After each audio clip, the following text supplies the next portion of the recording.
Panguni Uthiram special திணை வச்சு sweet Pongal எப்படி செய்கிறதுன்னு பார்க்கலாமா? ரொம்ப நல்லாயிருக்கும், ட்ரை பண்ணி பாருங்கள்.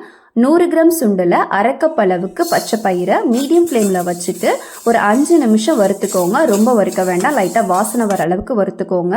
அதே கப்பில் 1.5 கப் அளவுக்கு திணை எடுத்து வறுத்துக்கலாம். திணையும் மீடியம் ஃப்ளேமில் வச்சுட்டு லைட்டாக வறுத்துக்கோங்க, வாசனை வர அளவுக்கு. திணை வந்து நல்லா சுத்தம் பண்ணினா திணையை எடுத்துக்கோங்க, இல்லாட்டி அந்த உமி வந்து சாப்பிடும்போது வாயில் கொஞ்சம் நரநரன்னு இருக்கும்.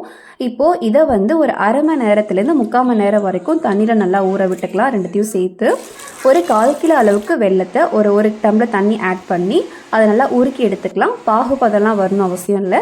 அதை வந்து உருக்கி எடுத்து வடிகட்டி எடுத்து வச்சுக்கோங்க. திணை நல்லா ஊறினதுக்கு அப்புறமா இதை நல்லா கழுவிட்டு எந்த கப்பில் அளந்தமோ அதே கப்பில் 6 கப் அளவுக்கு தண்ணி ஆட் பண்ணிக்கோங்க.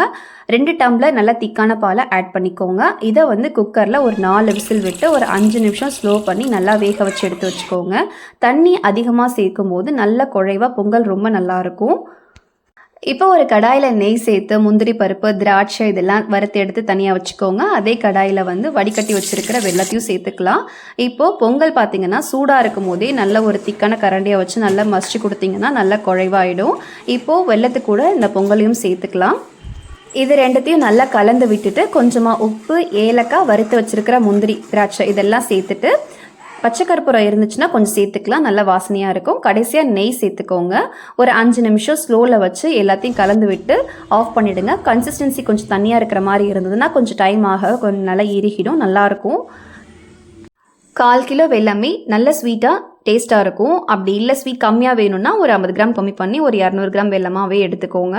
அதே மாதிரி தண்ணி பார்த்திங்கன்னா 6 டம்ளர் தண்ணி சேர்த்திங்கன்னா 2 டம்ளர் பால் சேர்த்துக்கோங்க. அப்போ தான் வந்து நல்ல குழைவாக அந்த பார்க்க டெக்ஸ்சரோட செம்மையாக இருக்கும். அதே மாதிரி பால் சேர்த்தா தான் அந்த ஒரு டேஸ்ட்டே வரும், இல்லாட்டியும் கொஞ்சம் பொங்கல் சல்லுன்னு இருக்கிற மாதிரி இருக்கும். கடைசியாக நெய்யும் வேணுங்கிற அளவுக்கு சேர்த்துக்கோங்க.